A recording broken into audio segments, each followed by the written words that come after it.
All right, how many of you, and keep your hands up, how many of you have caught a steelhead?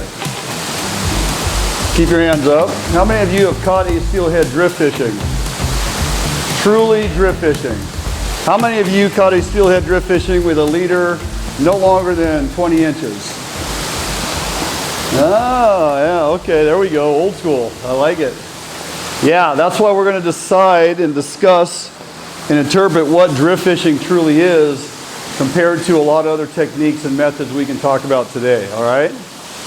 So, I want to welcome everybody back to the show in the Steelhead River. This is the first time they've had the Steelhead River here in a number of years, and you are literally sitting at the first seminar at the Steelhead River for a number of years. So, let's talk about fishing rod selection. So I caught my first, excuse me, I caught my first steelhead at 12 years old on the Puyallup River, Christmas Eve day, and that would have been 1978. Do you realize the Puyallup River, which is just down the road here, 1985, 86, had over 10,000 steelhead returned to the Puyallup River. You aware of that? So I grew up fishing Puyallup River, Carbon River, South Prairie Creek, which is an area a lot of people don't even know about. South Prairie Creek, all wild fish back in the day. We didn't know what we had. And back then, all we did was drift fish. There wasn't any bobbers. There were, but we used them for crappie and perch and things like that. The bobber had no application in the river at that time. So we drift fished.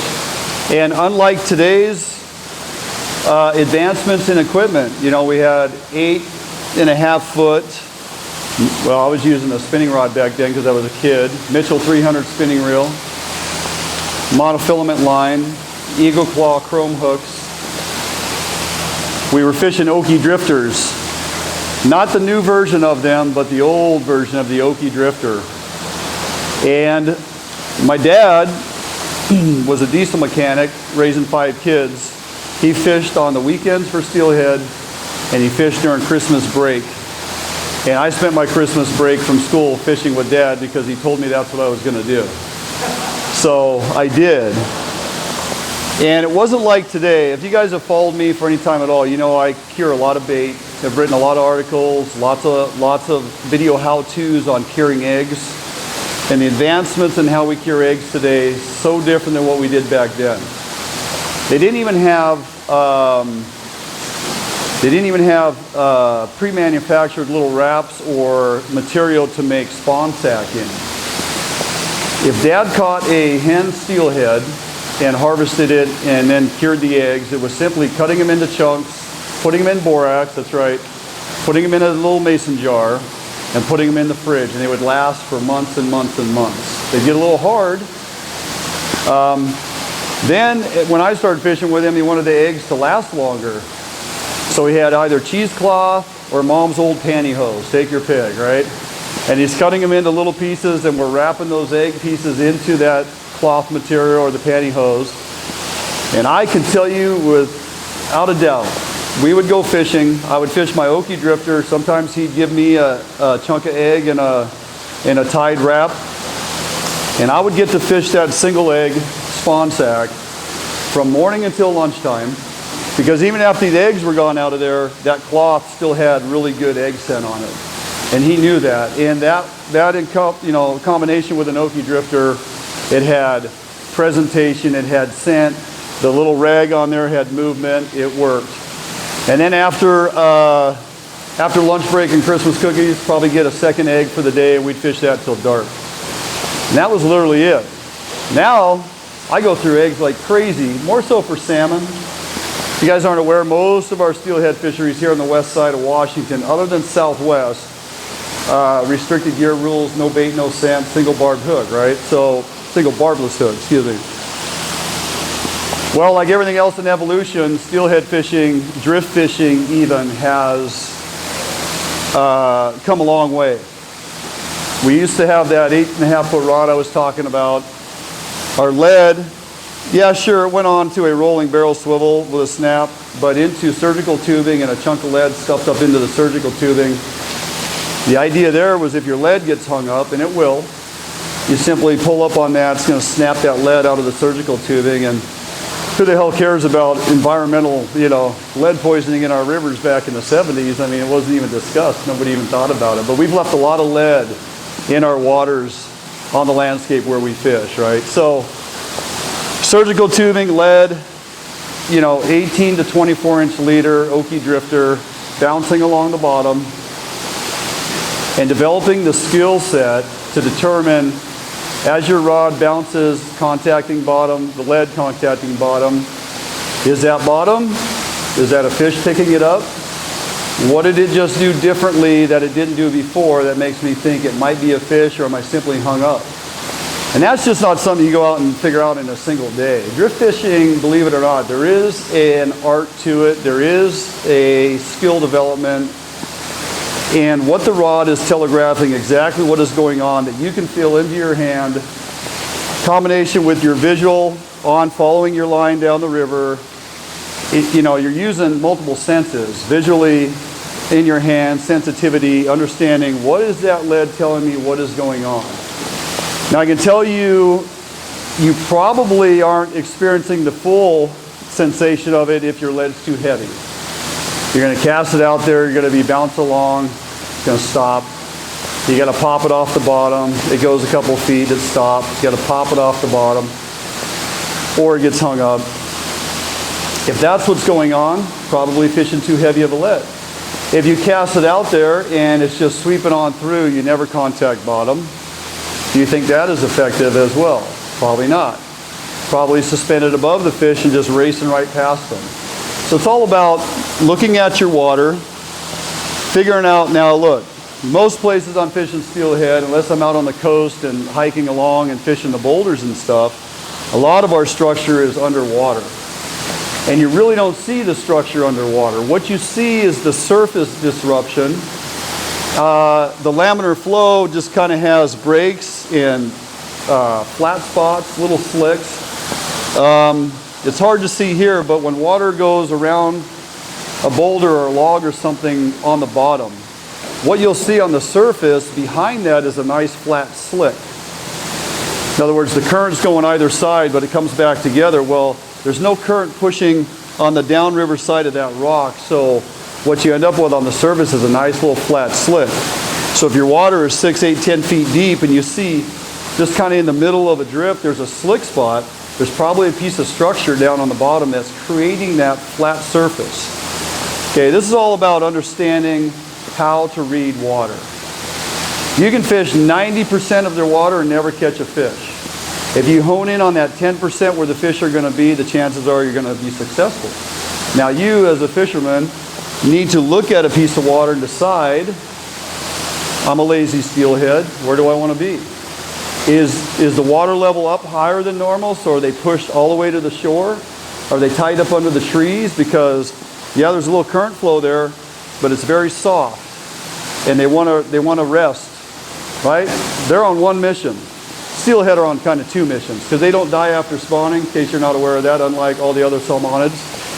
Steelhead are there to spawn, continue eating, return to the ocean, come back a year later. It's an incredible story for any fish that can do that, especially if you're on the Columbia River in any tributary and all the dams you have to get through.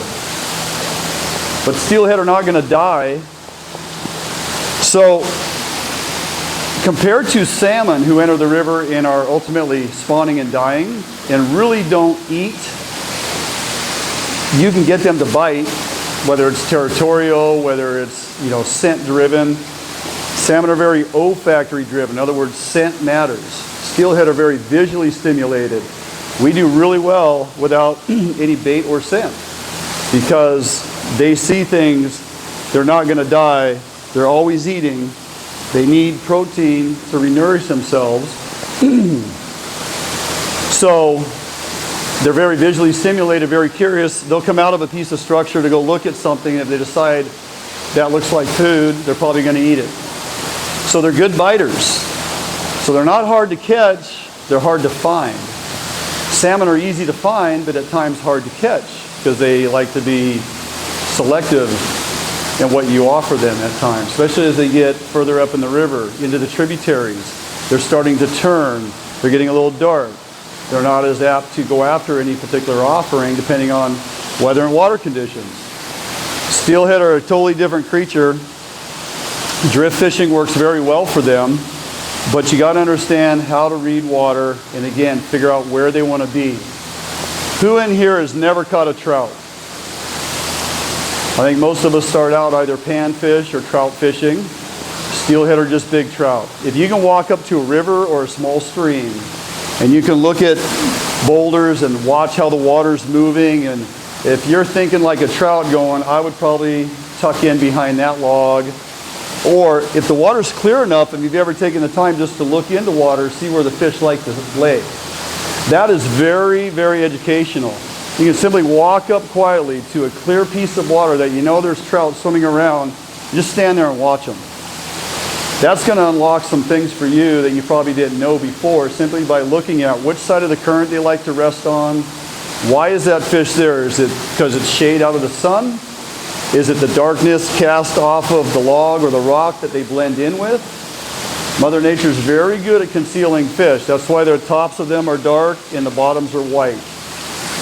If we look down in the water, at times you can't even see them because their spots and the coloration of their back blends in with the surroundings very well. So you got to think trouty when you're thinking steelhead.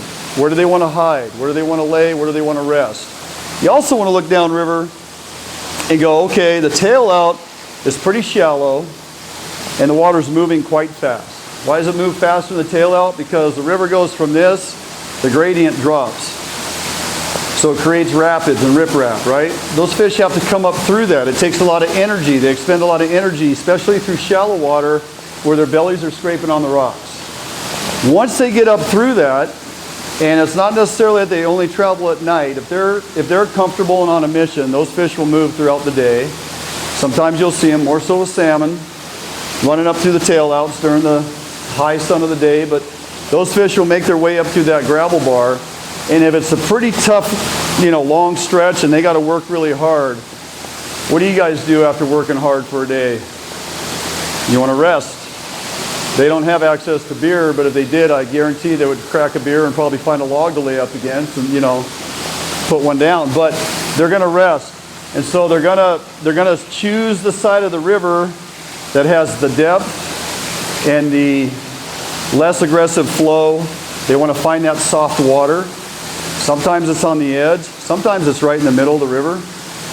I can't tell you how many times folks are floating down in boats, drift boats, rafts, whatever.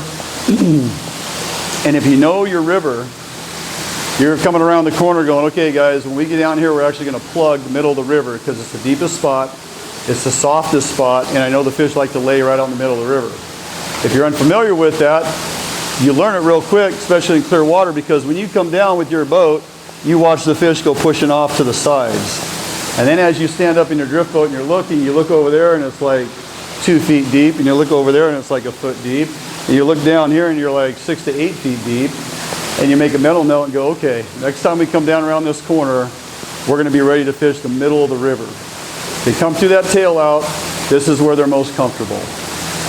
So again, it's not anything you just, learn overnight. It takes time to learn a piece of water and know where those fish want to be. And well, here's another nice little bit of information. After high water events, our rivers often change. So you may have a float or access to a river on the first time after water drops, and you got to come out there and figure it all out again. You got to figure out where those fish want to be. What type of wood got pushed into the area? Where's the rocks now? Where are they going to rest? Once I can read water, 90% of my work is almost done. Like, I got to really know where those fish are going to be. Now, I walk out to a riverbank, or I'm in my drift boat, my pontoon, my raft, it doesn't matter. And look, we could talk about drift fishing for, all day, because water conditions are always going to vary how you approach a river or a piece of water. But let's just take average river, average flow, pretty consistent in how it appears day in and day out. And I'm standing here at the shoreline looking out at my piece of water. Now for drift fishing, essentially it's a grid pattern search. If I walk up to a piece of water and I have real soft water right out here in front of me, mid-river I got quite a bit more flow, and I have real soft water barely moving on the far side, where should my first cast be? Remember, I'm searching for fish, and I want to fish every piece of water I can fish by dragging lead on the bottom. So my first inclination is going to be to look at this piece of water and go, and it's early morning. Now if I wade out into the water, I'm probably going to push those fish out to the middle of the river that just happen to be laying right inside that first current seam to your side, because they're tied into the shore. It's just getting daylight. They have no predators they're afraid of. They're choosing the path of least resistance, and they're laying in that soft water because it's comfortable. They can breathe. They're storing up energy. They're resting. If I go traipsing into the water, you push them fish right out. Now I'm not saying you can catch those fish that are sitting right there, especially drift fishing. I got a float rod here. We're going to talk about that in a little bit. But for drift fishing, I have to look at that water and go, my line of current is just 20 feet off the shore. So I am literally casting upriver, 45 degrees upriver, and I mean really get it up there. Now you may look at this little skinny lead on here. If you haven't been informed, or you go, what is that? Because it's not a 3/16 piece of pencil lead. This is a Bomax stick lead. Bill Herzog and I, years ago when we were doing radio together, Bill was a fanatic about making stick leads. It's 1/8 inch hollow core. He would push onto a spinner shaft. Spinner shaft for making spinners is about 6 inches long. We would crimp the bottom end and bend it over so it wouldn't slide off. And with the loop on the top, we could fish it off of a swivel.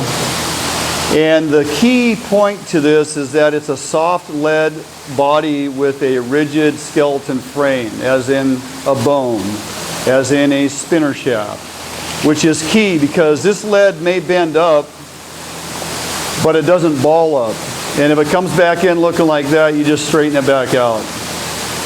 And believe it or not, I have gone entire steelhead seasons and fished one piece of lead in any water condition. I didn't bring my other box, but last year Herzog and I and Mike Ainsworth, who's at the Gamakatsu booth, we went up and fished a Skagit and a sock. And Bill and I made it a point for our first day up there, we did nothing but drift fish, and this is the exact rig. Number 5, size 5 Oki drifter by Robelize, 18 to 20 inch leader, piece of stick lead. But the Sauk and Skagit are really big rivers and the water's moving. Big steelhead do like water that is moving a tad faster than your average 6-pound hatchery fish. I'm going to tell you that right now. But to get down to them, we're fishing stick leads that are 11 inches long. Now you may think that's crazy, but this stick lead weighs just less than a ½ ounce. 11-inch stick lead weighs about 3/4 or 0.08 or whatever it is. So there's a little more weight there, but the mechanics of it are the same.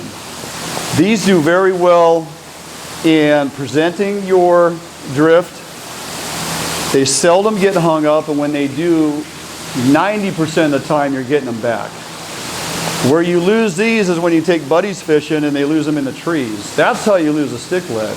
You don't lose very many of them in the river, but you lose a lot of them in the hands of buddies that don't hardly fish, and you leave them in the trees, okay?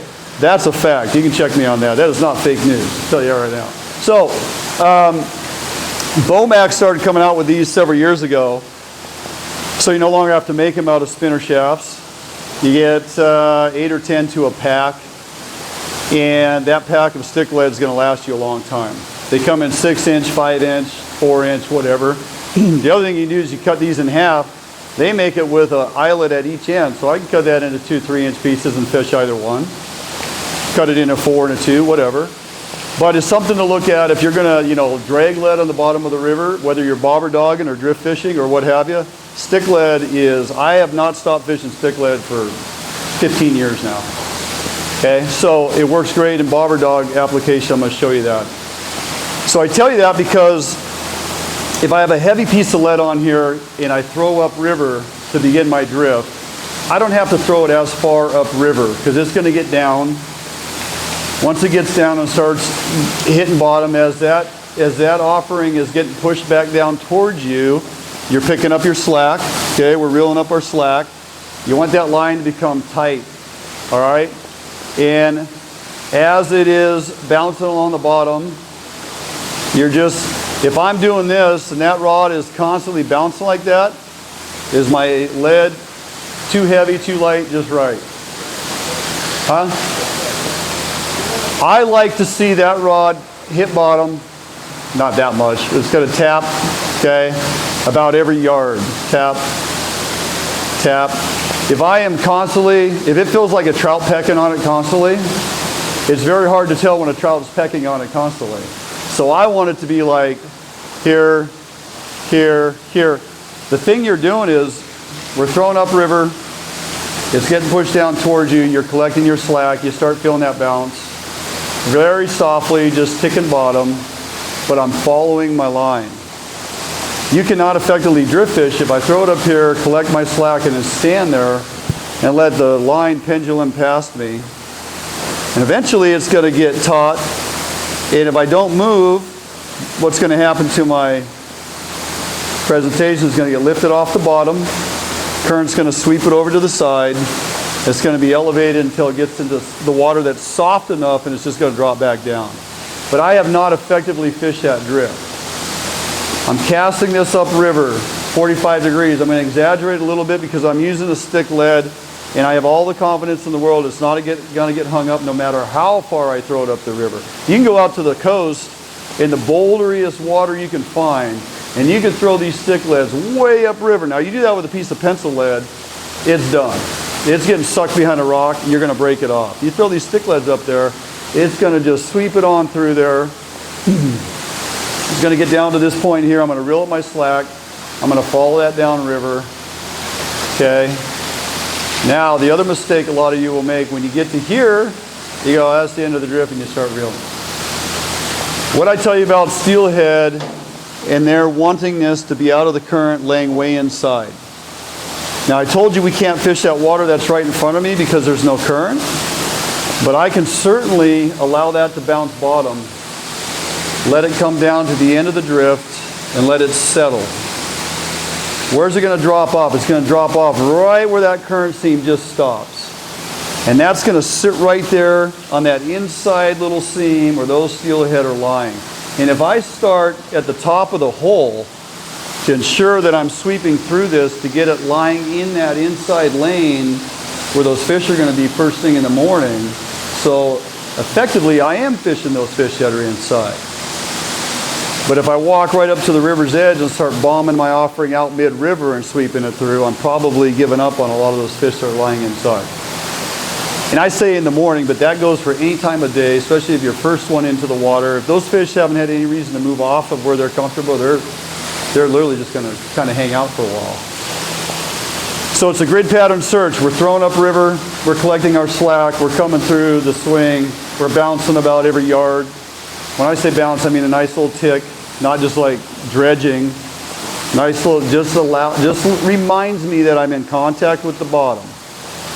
So with the buoyancy of my Oki and my 20-inch leader, I can feel pretty confident as that lead's on the bottom, that thing is moving up and down, side to side as they do, and it's within the fish's wheelhouse. It's in their face. It's in their strike zone.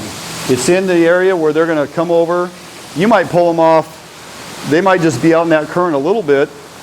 They'll have this come through on the swing, and as it moves over, they may come 6, 8, 10 feet upriver if the water's clear enough, and they're going to look at that, and they're going to come check it out.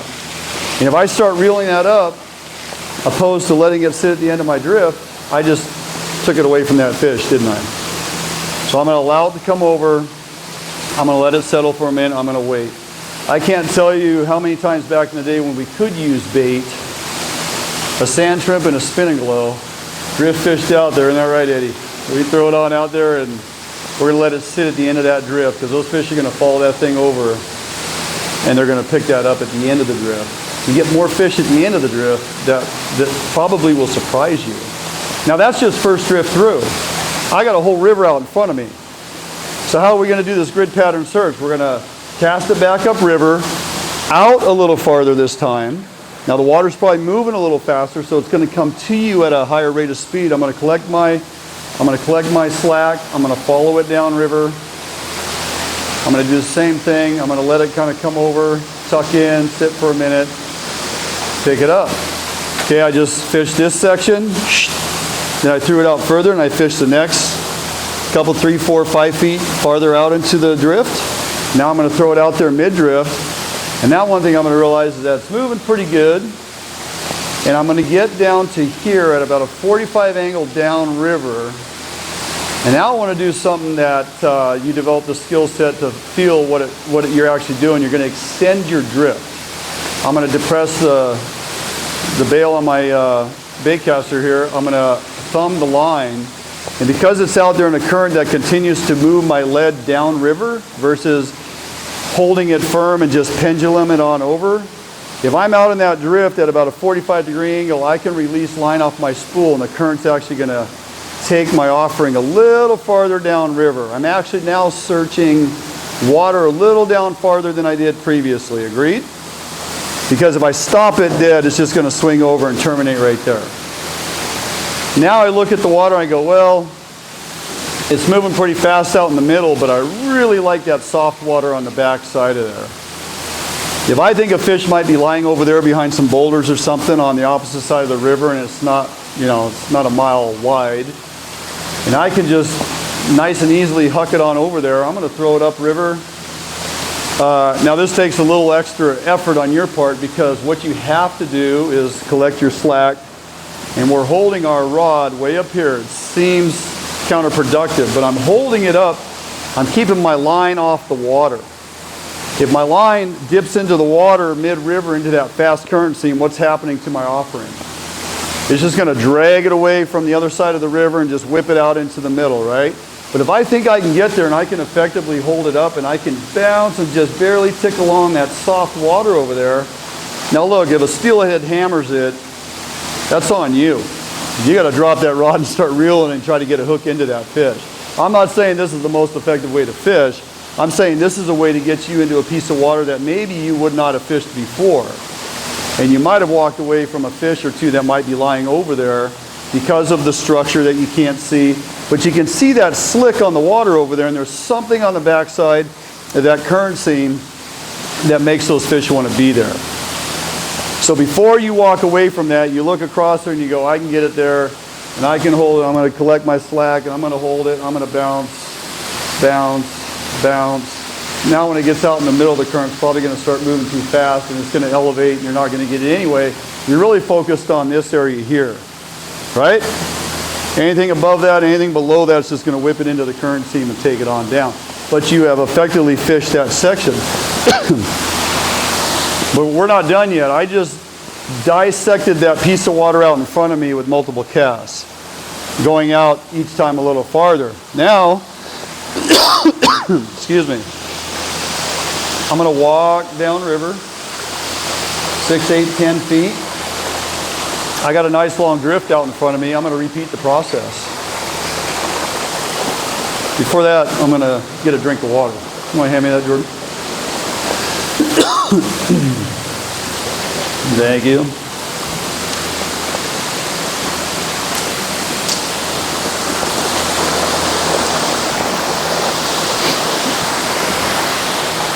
So I'm going to repeat the process because I effectively fished all this up here. Now I have this section I want to fish, and I have this section I want to fish. Like I said, it's a grid pattern search. We're going to dissect that inside out. Effectively, each time we're doing this, it pendulums in at some point, right? So I've only fished a certain portion downriver from me. Now I move downriver and I start it all over again. Casting upriver, comes to me, reeling in my slack, bounce, bounce, bounce, searching for those fish. And I'm going to do that as long as the water looks like it's going to hold fish. Once I get down to that tail out and it's moving pretty fast and it's only a couple feet deep and it's skin clear, chances are I'm not seeing a lot of fish down there. They want to find the cover and the structure where they feel comfortable, and that's where they're going to be. But Drift fishing, it's a sense of touch. It's understanding what your offering's doing at any given time, where it's at in the water column. If you're not contacting bottom, you don't have enough weight. If you're constantly contacting bottom, you have too much weight. If you're getting hung up all the time, you got too much weight. The other thing you got to remember is when typically a steelhead, when they grab it, it can feel very trouty in how they pick it up, or it can just be hammer down and go. They may just grab this, turn on it, and start moving. And your rod's going to load up, and that's a pretty easy hook set. So we're not using bait. They don't want to stick around a whole lot and just sit there and chew on it for any length of time. So you gotta understand what that fish is going to feel like. And that brings me back to that point of if I'm using too much lead and it's constantly just doing this, and I do get that little trouty pickup, it's really hard to determine, is that a fish or is that just gravel, right? So I really liked about the 1 yard, nice little soft brush with the ground, and you can feel that. Any confusion, any questions? Wow, I must have got you guys all dialed in. Okay. Rod selection nowadays, this is a 9 foot, what is this, 9'4", 10 to 15 pound, great drift rod. I use longer. I have an edge rod that's 11'4". Very nice rod. Does it work well for drift fishing? Yes, absolutely. Does it work well for float fishing? Yes, absolutely. This Lamaglass 9'4", this is a really nice drift fishing rod. Very sensitive, lots of backbone. I can put the hook into the fish when I need it. Lots of options that you can drift fish nowadays. So this is one of the newer Okies by Roboleyes. This is a size 5. These are actually original Okie drifters from back in the day. Bill Herzog tied those up and gave them to me, and I said, oh, I'll never fish them. And then Joe at Roboleyes started coming out with the Okies.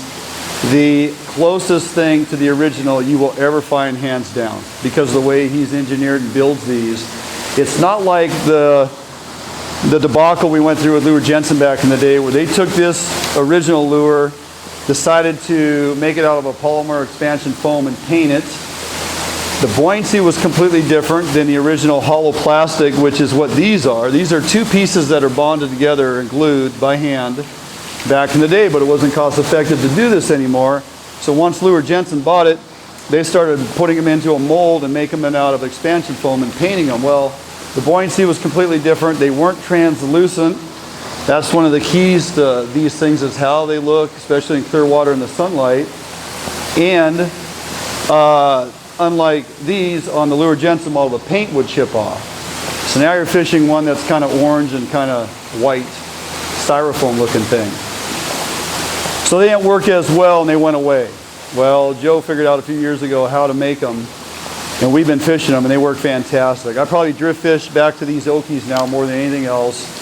And, you know, advancements in hooks too. This is a Gamakatsu bead hook. Okay, there's really no straight part on that hook. The shank and everything, the bend of the hook, it's nice and wide. It's a thin wire, and it's a slick coating, so it stays extra sharp. And you would think that thin wire, I don't know, it seems like that might bend out. Well, I landed a 19-pound steelhead on the Sauk last winter, first day on the water testing these out, and I was impressed. I'm like, if I can land that fish that ran and ran and ran, and that hook never changed form, never bent out, nothing. I like it because the thin wire is so light that it doesn't weigh down the buoyancy of the lure you're trying to put in front of the fish. If I'm running a smaller, like size 3 or, you know, size 3 Okie or size 4, like these little size 3s, now I'd probably, this is a 2-aught. It sounds, you know, counterintuitive with a steelhead, but bead hooks are sized differently. So you match the size of your hook to the size of your offering and the size of fish you're going after. A 19-pound steelhead, you can stick a 16-ounce beer can in its mouth and he'll say thank you. They have big mouths. Don't underestimate that, right? So a 2-aught bead hook is not too big a hook for a steelhead. A 1-aught bead hook for a size 3 is not too big a hook for a steelhead. The nice thing about the thin wire versus a heavy gauged hook, again, it's not going to weigh down my offering, to where the lead may not be getting hung up all the time, but boy, those hooks sure do like to grab everything. Well, you got to look at the size of your floating device and the size of your hook. Can I drift fish worms? Can I drift fish worms? Can I drift fish okies or beads or little rags? Absolutely. Anything that has a little buoyancy, neutral buoyancy to it. Now these things, you get at the craft store, they're called pom-poms. I'm like, I'm done tying rags. I just take my granddaughter to the craft store and I'm like, you go find your stuff, I got things to look at. I found these little containers of these pom-poms years ago. That orange in the water looks so much like a little egg cluster, you can't even believe it. And then there's a cerise pink that I don't have with me that I've caught so many steelhead on. It's actually like a cerise, almost purple blue hue to it when it's in clear water. Now the nice thing about those is back in the day when we could put a little scent on them, a little sand shrimp oil. Now if you're still fishing Southwest Washington, or like when we go over to Idaho or down in Oregon with my buddy Kyle Bushelman, you can fish bait and scent. The cool thing about rags or any type of little yarn presentation is you add, and we're with Mike's, Atlas Mike's, and I've fished Atlas Mike's oils for years because I honestly believe they're the best quality oil that smells the most natural of anything out there. But when you add that oil to a little yarny like that, what's it do to my buoyancy?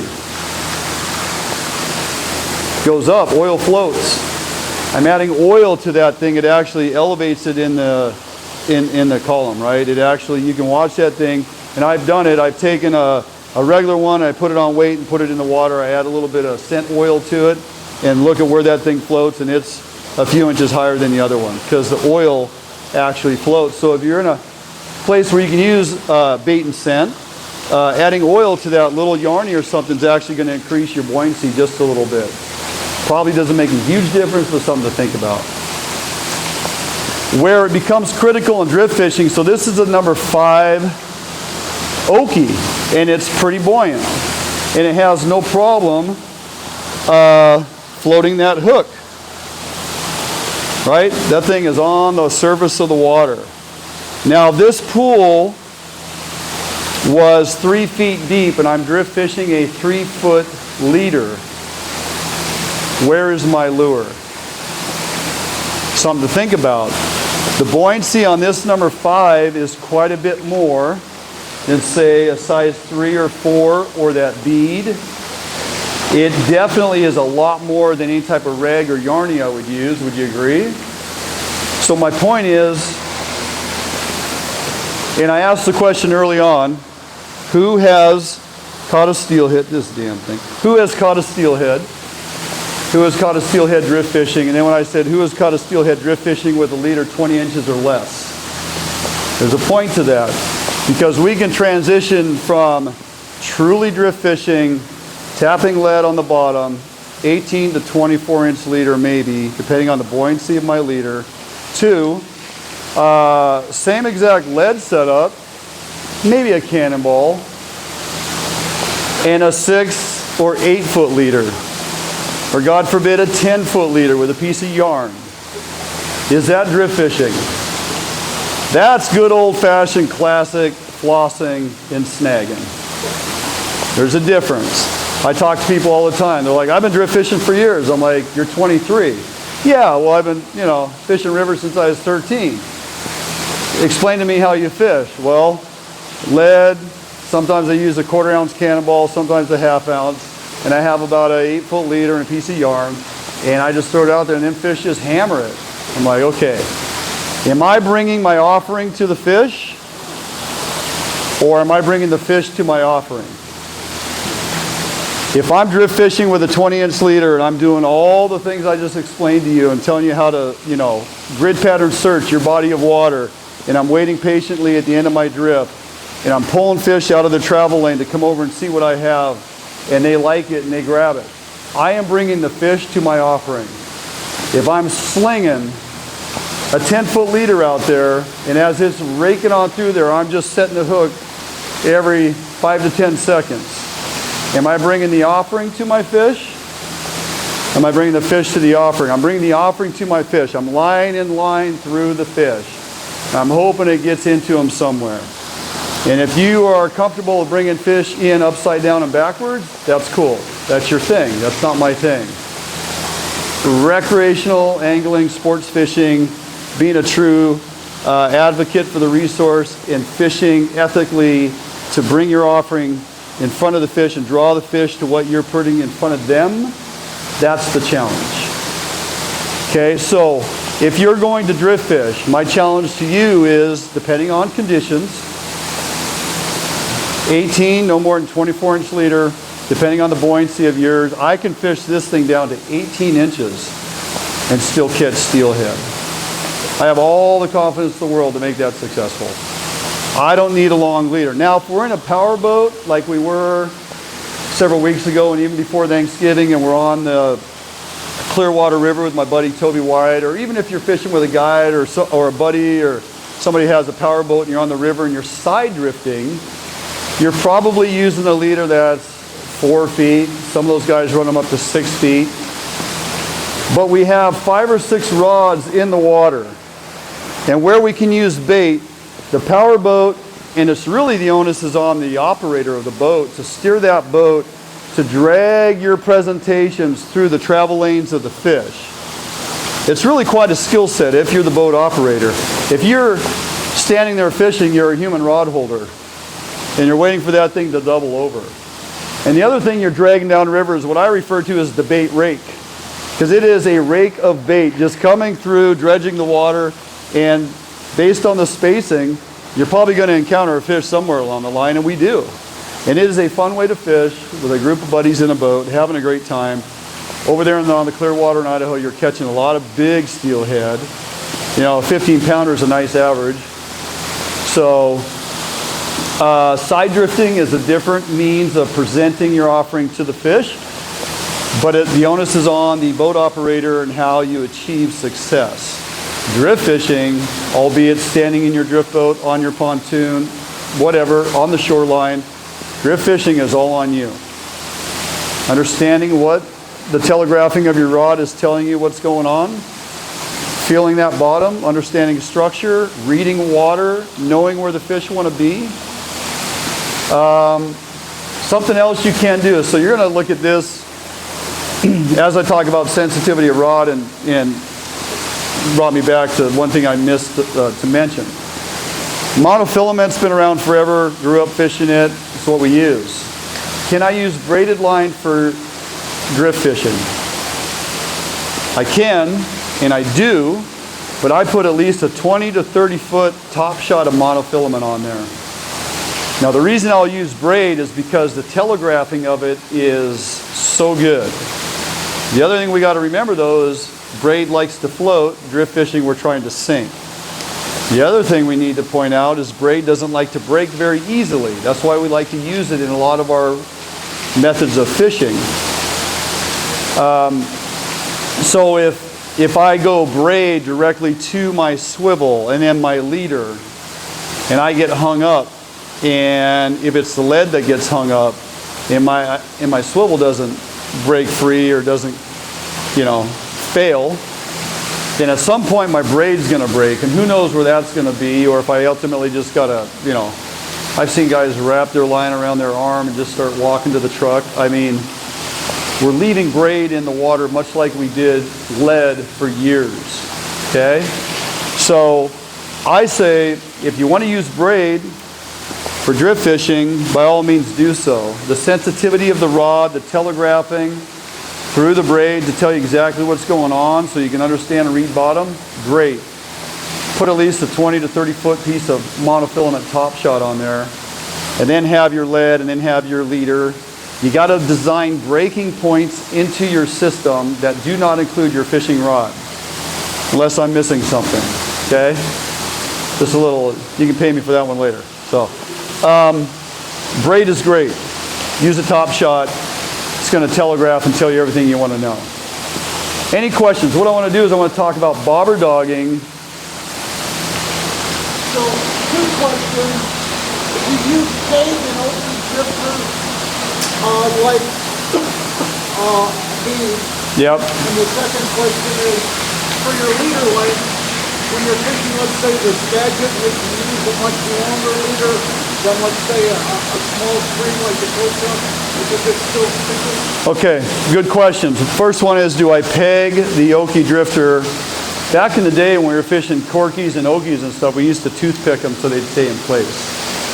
Anymore, much like a bead, there's a lot of advantages to pinning your presentation a few inches above your hook, especially when we're fishing wild fish. They're not as apt to get this hook down into their throat, which is directly connected to their gill plates, and we can do a lot of damage in there. You like to just simply cut those hooks and let that fish go if it's buried in there too deep. If you're in a fish's mouth digging to get a hook out, you're going to kill that fish. So if you do find that maybe this is slid down and this hook is buried down in the throat of a wild fish, you just need to cut your leader and let it go.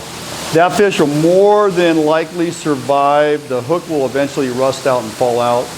That's a better means than sitting there doing surgery that you're not qualified for. So let's think about that. How we help prevent that, we hook a lot of fish in the outer rim of their jawbone, like on the outer, bottom jaw, upper jaw. That's why jigs are so great for steelhead fishing. Inverted jig hook, orientation, 90% of your fish are hooked in the upper jaw right through their nose. You just give them a little piercing, easy to come out on a barbless hook.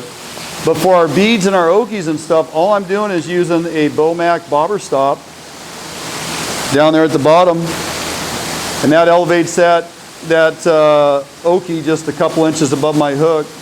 I don't need to pin it, I don't need to crimp it, put a little dent in my leader of any means, because when that's going down river, the current keeps it pegged for the most part against your stop. And the way by design, these Okies with that broad head on them, they don't just sit there.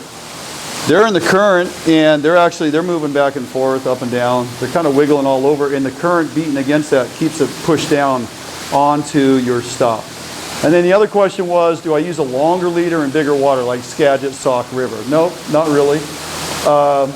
If anything, smaller streams I might go a little shorter, just depending on depth of water, but for the most part, fish are going to be on the bottom within a foot or two, and if I got enough current to move it on through there, my leader is going to be 18 to 24 inches at the most for any type of drift fishing I'm doing. Okay? So I've talked about hooks, I've talked about line, rod selection. There's a lot of options out there. Something you're comfortable with. You can drift fish with a spinning rod as well, if that's your game. That's fine. I've grown up using bait casters. I use them for everything I do, including side drifting out of boats where everybody else has spinning rods. And it drives the boat operators nuts because I'm the only guy fishing a bait caster. But it's just, where you're comfortable with. The evolution of bobber-dogging, believe it or not, here in Washington, and depending on which groups you're connected with, we've been bobber-dogging for 20 years. I started bobber-dogging in 2004, 2005 on the Cowlitz. A buddy of mine at the time said, hey, check this out. Showed me it, and we were using different leads and things back then. Slinkies. Some choose to use a small cannonball. Dave's Tangle Free works pretty well. But hands down, when it comes back to it, the day Herzog and I were out fishing the bogey in his mini drifter, we're up on the upper bogey, and it's just bouldery as all hell. And we were drift fishing, and then that's back when he had just introduced me to stick leads.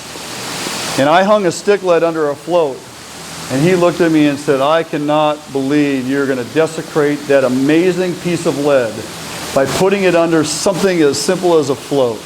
And I said, I'm not only going to do that, but I'm going to put this rubber grub on here and I'm going to throw it over there and catch a fish. And that's exactly what I did. And he goes, well, I saw it here first. The first man to ever hang a stick lead underneath a bobber for bobber-dogging. Happened in my boat. And I said, yep, we did that.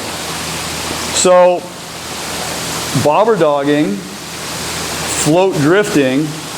If I'm in a boat, it's bobber-dogging. If I'm standing here on a shoreline, and I do everything I just explained to you with that drift rod, this rig is exactly the same if I take this float off of here. You follow me? It's exactly the same. Don't let the float fool you.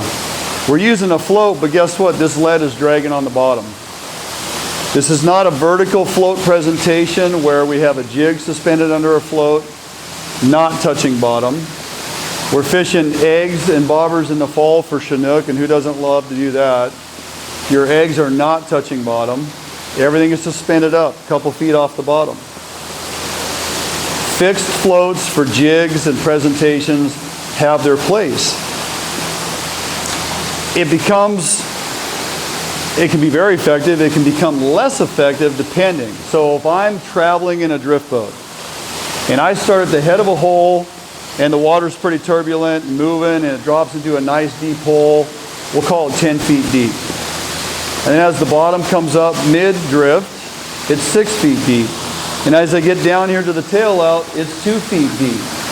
Now if I have a jig and a fixed float set at 4 feet, at the top of the hole, I'm 6 feet above bottom. At the middle of the hole, I'm 2 feet above bottom. And at the tail end of the hole, I'm dragging bottom. Everybody agree? Fixed float. Bobber-dogging works because we set the bobber stop up the line about 8 feet. Okay? The bobber stop is up the line at 8 feet because I don't care how deep the water is. This is not made to float in the water straight up and down like this and go through the water column. This is actually a bobber-dog float designed by Robolize. They've come a long way. We used to just cut our floats off because once we realized what we were trying to do, I no longer needed a tapered float. I needed something that the water is pushing on. This doesn't sit in the water this way. This lays in the water flat.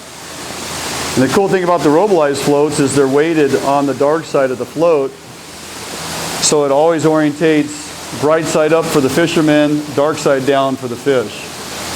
Okay? And look, I'm not even doing anything with that float. It just likes to lay with that heavy side down. The other thing about this is, like I mentioned, it is actually cupped. So I'm going to see if I can get this to move along, but I got to do a couple things. One, probably cut some of this lead off of here. Two, because they don't want me to put a hole in their little pool. We'll that hit anybody? So we'll throw this down there. I don't know if it's going to actually do it. Oh, look at that. See which direction that float goes? You with me on that? It's actually designed, the lead's dragging. The water likes to push the float. Now we got some little back eddies and stuff in there. But notice it goes dark side down every time because it's weighted. It also orientates pointing up towards me because that's the side the current's coming from. And if you understand the mechanics of this, it's not a vertical presentation like I mentioned. The lead is literally dragging on the bottom, and the float is going to lay horizontal on the river surface. And the cool thing about this is it's self-adjusting. So before, when I said I have a float fixed at 6 feet, and I'm 10 feet up top, 6 feet in the middle, 2 feet at the bottom. There's no adjustment. But with this, the lead's dragging on the bottom, the float's on the surface. If the water goes deeper, the float basically stays on the surface and the lead stays on the bottom. And it goes more vertical, your line goes more vertical. If it goes shallow, like towards the end of the drift, now we've come up from 6, we're down to 4 feet. All this does is pendulum. The distance between the bobber and the lead is the same. It's just the angle of the line. You follow me? The distance between the bobber stop and the lead is the same. So it's adjusting. The nice thing is it never lifts my presentation off the bottom of the river. It can be 10 feet, it can go up, it can come back down. As long as the lead is tracking, okay, and the float's adjusting, it's going to lie out horizontally, it's going to go a little more vertical. If this float goes absolutely vertical and I got my bobber stop set at 8 feet, what did that just tell me? Water went deeper. Maybe it's 10 feet. Maybe before I move on, I want to adjust my bobber stop up the line a couple feet and throw it back in there. Because I may have pulled my offering up off the bottom and gone over a fish. You don't know. So, in a sense, it's like everything I explained to you about drift fishing You can do the same thing here. That's why I tried it for those that have never bobber dogged. The way to wrap your head around it is when I'm standing here, for me, I'm drift fishing with a float. I'm float drifting. And I'm going to dissect that water exactly the same as I did when I was drift fishing. I do have one small advantage though. Remember when I was talking about fishing that inside first cast, inside water? And really where that pays out is it gets downriver and starts swinging in to those fish that are tucked way inside. I literally have to wait for the mechanics of that to work to get it to move over. But with a bobber on there, I can fish that really soft water out in front of me, can't I? I can pitch it right out there and let it go on that real soft seam right in front of me. I'm not giving up nothing. So it works effectively in that sense. Yeah, sure, the drift fishing and the pendulum down at the end is going to get to them, but I can start higher in the water, start higher in the drift overall in the hole, right? I don't need to throw this as far up river as I did with my drift fishing rig. I mean, I do have to allow time for the weight to sink. And much like drift fishing, I'm going to know if I'm effective with this or not because I want that float constantly moving. If it's stopped and I got to tip the rod up, which gets the weight off the bottom, gets the float moving again, stops. That's why those stick leads are so nice. I just cut it down to nothing. As long as I can cast it, get it to where I want it to be, the float's going to move that presentation on through. Look, this isn't, I've had guys accuse me of flossing when I'm bobber dogging. They're like, it's just a glorified way of flossing. Does that look like a 6-foot leader to you? That looks like a pretty tasty steelhead presentation on a WFO worm with a corky on there, a pink pearl corky, because I know that flat out catches fish in clear water. And again, what's my leader length? About 20 inches? It's drift fishing with a float, right? The cool thing is the adjustability of it. It's also for people who are starting out fishing or haven't done a lot of drift fishing, if you were, it's a great strike indicator. It also, because of the resistance of the float, if you're thinking about, you know, what you got going on at work tomorrow and you're just kind of, then you're like, dude, where's my bobber? That delayed reaction for you to get a hook set in, the resistance of the float actually gets that hook penetrating. So you can be a little late to the party and more times than not, you're probably still going to hook that fish, okay? Sharp hooks are extremely important in that regard. Check your hooks often. It's like boating. Vote as much as you can and vote often, or whatever they say. Check the sharpness on your hook. Keep a little file in your vest or your pocket. Make sure you keep a good edge on that hook. Let the hook and the bobber do some of the work for you. The other thing you're going to have to develop, when we're drift fishing and that fish starts biting or that fish hammers down, I got to reel out the little bit of slack I have, because there's always line belly, downriver line belly when you're drift fishing. When you're following that line and it goes straight into the water, you think that's where your line goes, but the fact is the line goes in the water, curves back around, and your offering's probably back up here. It's just the way it works. So you lessen that a little bit with braid, but your offering can be back up river. So you think back about all those times you're sitting there fishing, all of a sudden a coho jumps out of the water up here, and then your rod goes like this, and you're like, oh, that's me, right? It happens. I've watched people do it. It's hilarious. But you follow your line, you feel that fish bite, you set the hook, and it rips up out of the water across from you or up here. Because that fish grabbed that thing and just took off upriver. Drift fishing, you gotta kind of reel down if you got any slack at all, and you really got to set the hook. Bobber dogging or any float fishing, the number one habit that is hard for people to break is you got to reel until you feel.